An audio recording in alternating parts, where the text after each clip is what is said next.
Hi, this is Jennifer Ortega with Breezeway Productions, and we are at the 46th Annual Creative Arts Daytime Emmy Awards. I stand on the shoulders of giants. I really do.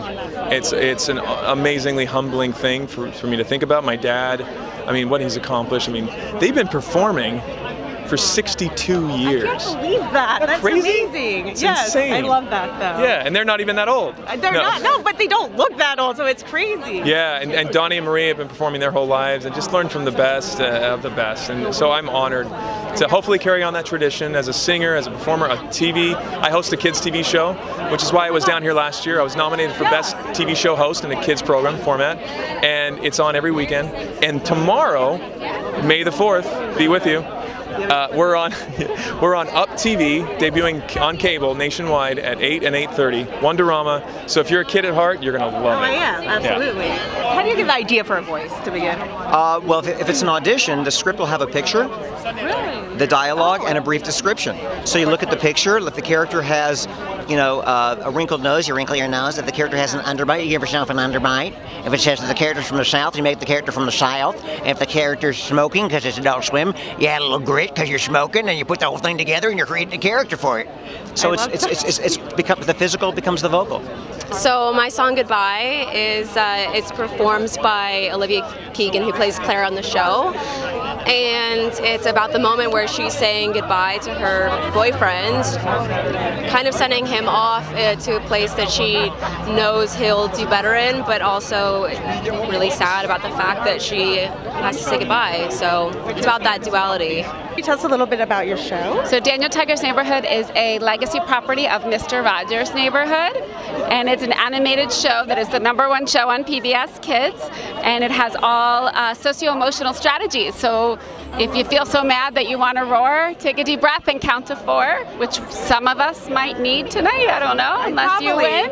Yeah, I love that you're doing that, because I think that's such an important part of children's programming, and there's not a lot of it going on right now. No, it's a beautifully sweet show where the kids are just in love with Daniel Tiger. So I'm just proud to be doing kids TV in this world, PBS making is it better. I'm the creator of Giants. Giants is nominated for 11, awards. A lot.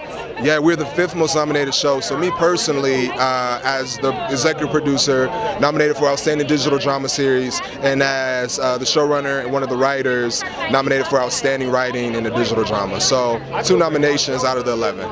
Yeah. Just 11. Just 11. Just 11. Yeah, it's exciting. No big deal. Yeah. I am so glad to see your show nominated and recognized. Where did you get the idea? Oh man, so the idea actually came from a short film that I wrote after I was robbed at gunpoint in my first 6 months of living in Los Angeles. Moved here fresh out of college, was working at a mall, was leaving work and was robbed at gunpoint, and was thinking about leaving the city and just going home. But my mom encouraged me to stay, and she said, you have to stay because you still have to fight your giants. And I wrote a short about that, and I never made it. And then when I decided to do my own digital series, I took that short out, of the vault and developed it and added some more characters around, the character that I was going to play in. Giants was born. I am a singer-songwriter. I hit #1 on Billboard, iTunes, and Amazon. I'm a soap fan. I love the Emmys. I have to be here. I have a song coming up on The Young and the Restless. You do? Yes, it's called Home Sweet Home.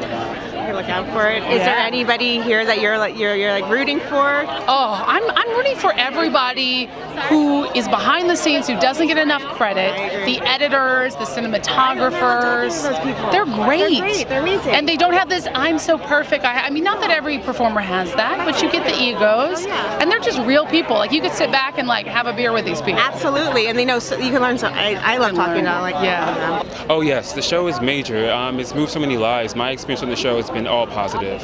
I've met so many great people, so many great creatives, so many passionate people.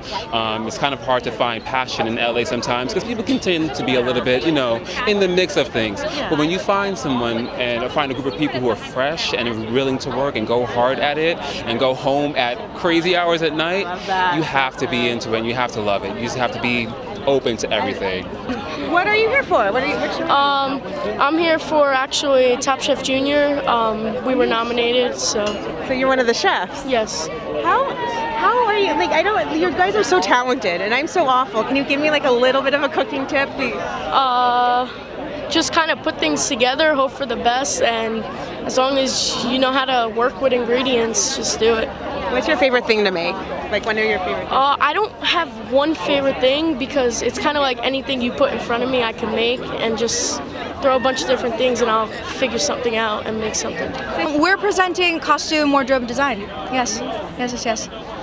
You're dressed perfectly for it. think so? Yes, I told Alex, remember, I'm like, I love this. You were Thank standing you so over much. there. Thank you. And Sasha, what are you working on at the... What am I working on? I work on Young and the Restless right now, yes, as Lola Rosales. And here we are. It's a big show for you Giants. Yes, it has. It's a good day.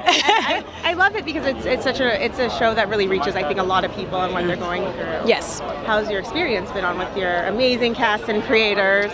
You put it just in those words, an amazing cast, an amazing creator, just a group of people who are not only wonderful to work with, but wonderful to play with, and we spend so much time together that it's nice that we feel like family.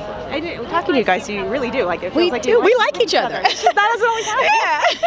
Yes, been on the other side too, but this particular project, Sound editing is so hard to me, and it's so important. I really appreciate the work you do. Thank you. And how did you get into it to begin with? How did I get into this line of work? Yes. Actually, as a musician, I was a musician. I was working in bands, playing lots of clubs, and I really loved working in the studio. And so as I got more drawn into studio work and recording in there, it then sort of slipped into doing sound for film and TV, and it sort of slowly edged that way, and I found that was really where I found my comfort zone. So I'm nominated in the category of Outstanding Music Composition and Direction. For which show? It's for the Tom and Jerry Show. Yeah, that's what I was It's talking a about. cartoon with a cat and a mouse. I think, nobody's heard. Yeah, that's amazing because that's such a legendary show they brought back. And how did you approach even doing the music for it? Well, what's interesting about this show is that it's very much a music-driven show. There's very little dialogue. The cat and the mouse, they never talk. Some episodes have no dialogue. And so the story is really told with the music. So the music is obviously describing the physical action on screen. It's very carefully sculpted to all the physical action. But it's also delivering a lot of the it's basically expressing what the characters are experiencing and kind of giving some emotional depth. It seems like in a cartoon like this it would just be sort of gag after gag, but it's not. It's actually fairly well written. The new version of the show, they're threading all sorts of allegory and references to current events and all kinds of things. And it's all there's multiple layers actually to the new show, which is good if you're an adult and you're watching this with your child, for example.